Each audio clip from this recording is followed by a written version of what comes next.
Good evening, Namaskaram. This third presentation on my series on pandemic is focused on India.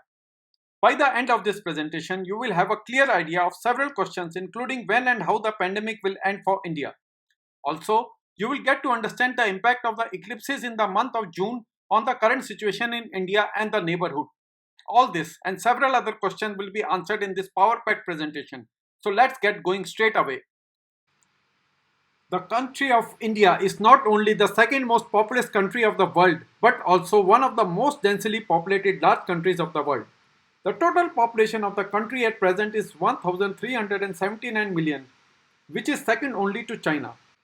At the outset, I have to say that India was not part of the world that witnessed the 11th November 2019 Mercury transit.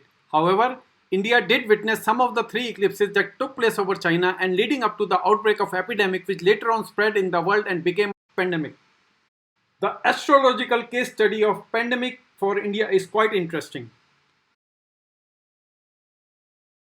Let's examine three charts very significant for the issue of pandemic in India. The first is the sixth planet conjunction on 25th December 2019. Here we can see that Taurus was ascending on the horizon and Sagittarius, the sign encapsulating the epidemic probability, was placed in the 8th house along with the 8th lord Jupiter and Ketu. This itself indicates a difficult time for the nation and a pandemic epidemic. However, the ascendant being free of any affliction and ascendant dot Venus placed strongly in the ninth house, the ill effect did not trigger immediately for India.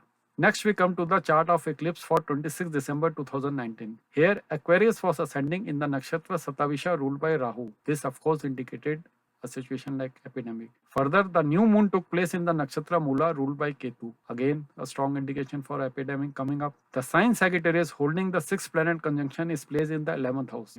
Next, we examine the new moon chart for 25th January 2020. Again, we see that the ascendant is Scorpio and the ascendant is placed in the third pada of Anuradha Nakshatra ruled by Saturn, which again indicate diseases.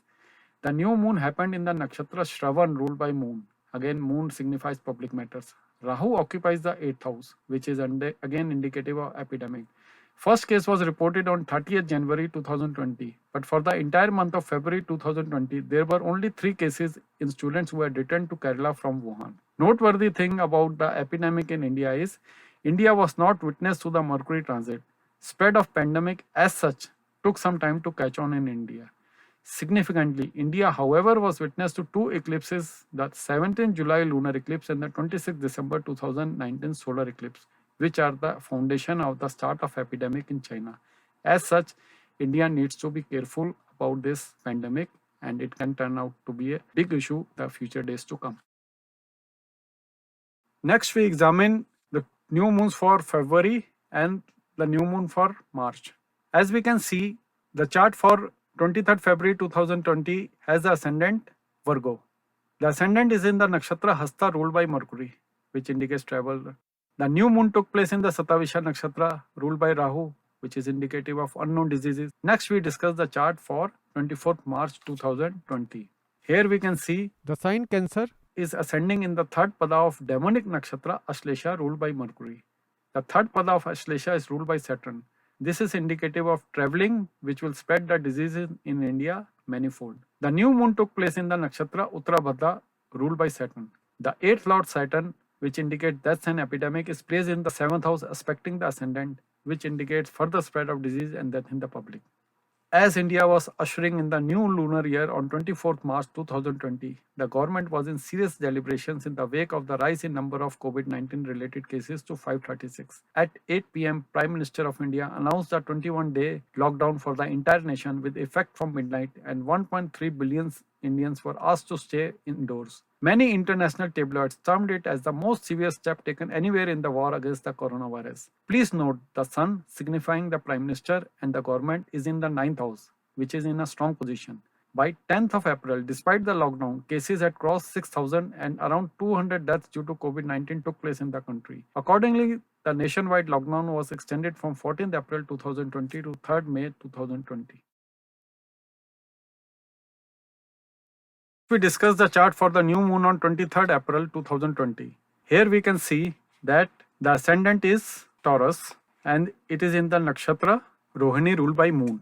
New moon has taken place in the nakshatra Ashwini ruled by Ketu, indicating continued wrath of the disease and death. For the first time in India's new moon chart, Ketu is directly involved with the 8th house, indicating continued wrath of epidemic. The 8th lord Jupiter, indicative of death and epidemic, also aspects the ascendant strongly. It is ominous. Indeed, the period onward of 23rd April 2020 is very ominous for the nation. Let's examine the chart for 22nd May. Here, Capricorn is the ascendant and the third pada of Uttarshada is ruled by Saturn. This pada ruled by Saturn is indicating of further disease rise in the country. The ascendant Lord Saturn occupies the ascendant in company of 12th Lord Jupiter. This is clear indication of hospitals will be flooded with people. However, the strong position of ascendant Lord indicates that the efforts to arrest the growth rate of the pandemic will be successful and things will begin to improve. Government will take several strong and good decisions to help out the economy. Lockdown in India was further extended till 17th May and then till 31st May 2020 with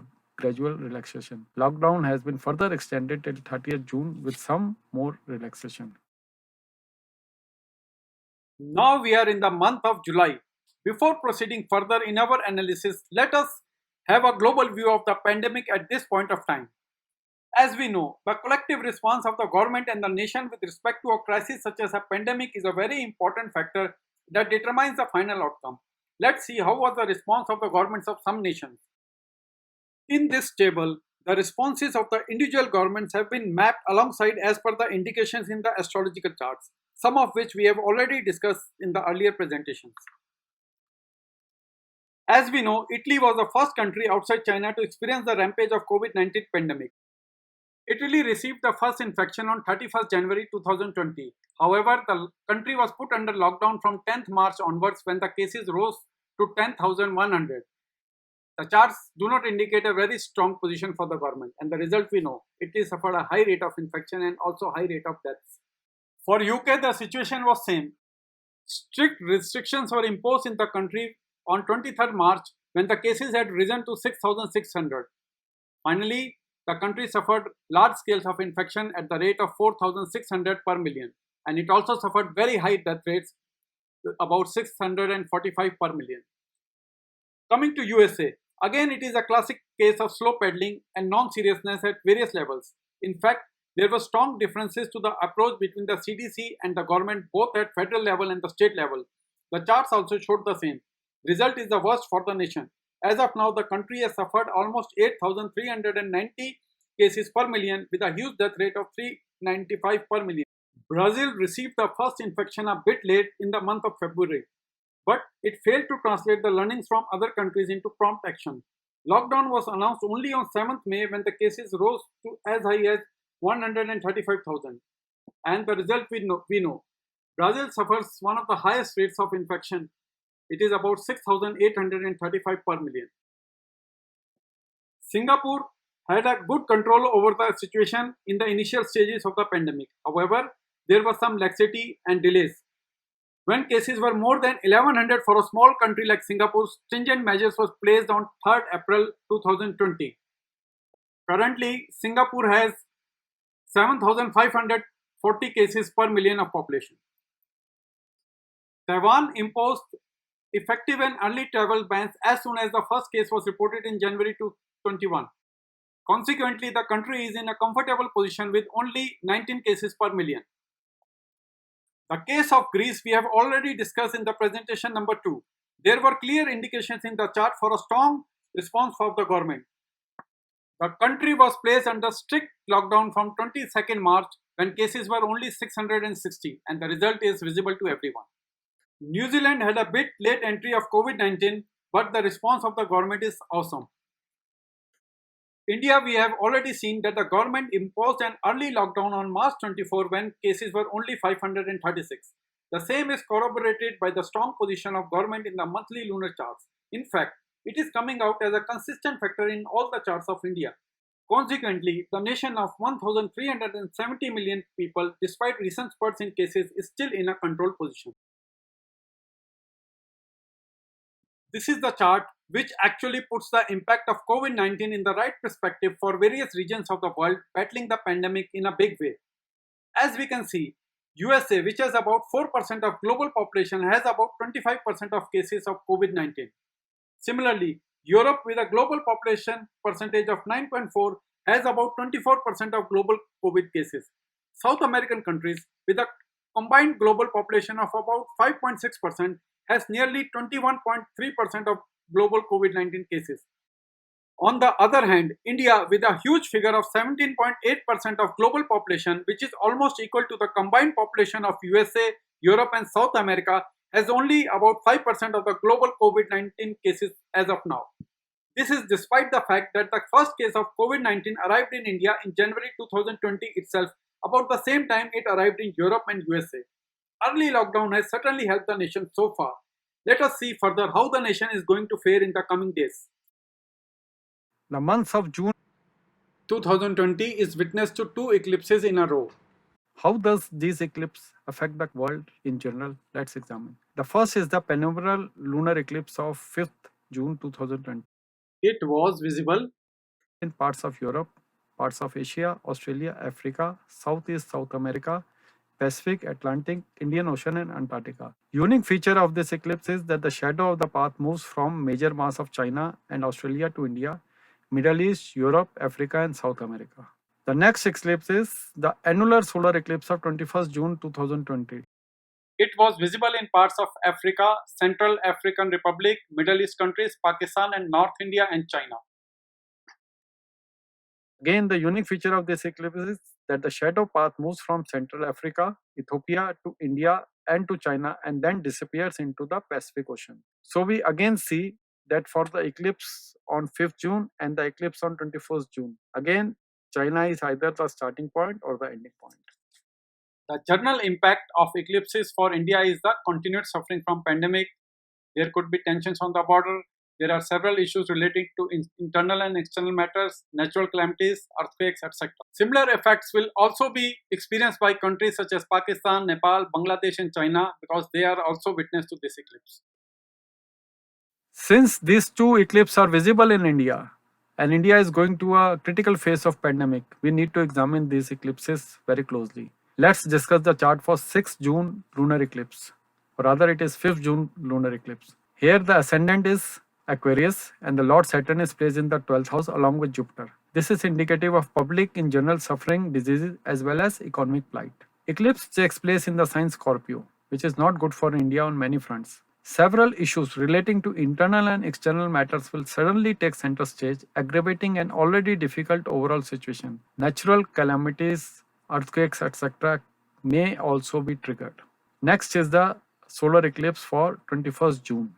Here the ascendant is Virgo, with Mercury, the lord of the ascendant, placed in the 10th along with Sun and Moon, and also Rahu. Mercury occupies its own house and is free from combustion, which indicates a strong government and able leadership. Association with Rahu and Ketu indicates the continued impact of pandemic. Further, the 8th Lord Mars is aspecting the combination in the 10th house and also the ascendant. It appears that the disease of COVID-19 will strongly impact the nation on many fronts. Country will, however, start its way back to normalcy with the government taking some exceptional steps to help the economy. However, new situations and challenges, both internal and external front and of a different kind, may confront the nation. The months of June and July will be very important months for India. Figures of infection can climb to great levels. Government will take adequate steps to control a very difficult pandemic situation while at the same time move forward on the economic agenda. Other events of disturbing nature, natural calamities too can cause disturbances. The country will have to be vigilant on the emergence of conflicting issues with neighboring countries, leading to border tensions as things can get escalated.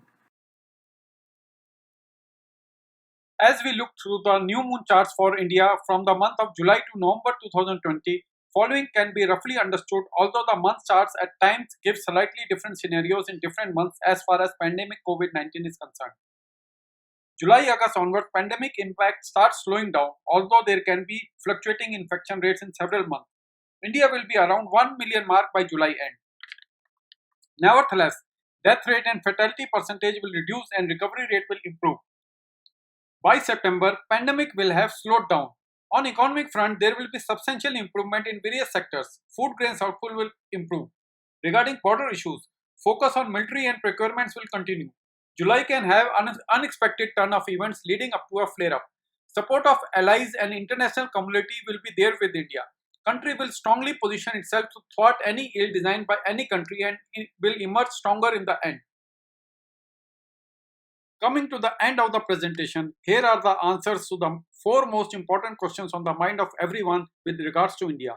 Let's tackle them one by one. When will the pandemic end for India? As seen earlier, the charts indicate that the pandemic will slow down post-July and will be easing out by September 2020. As we know, Jupiter and Saturn are retrograde at present.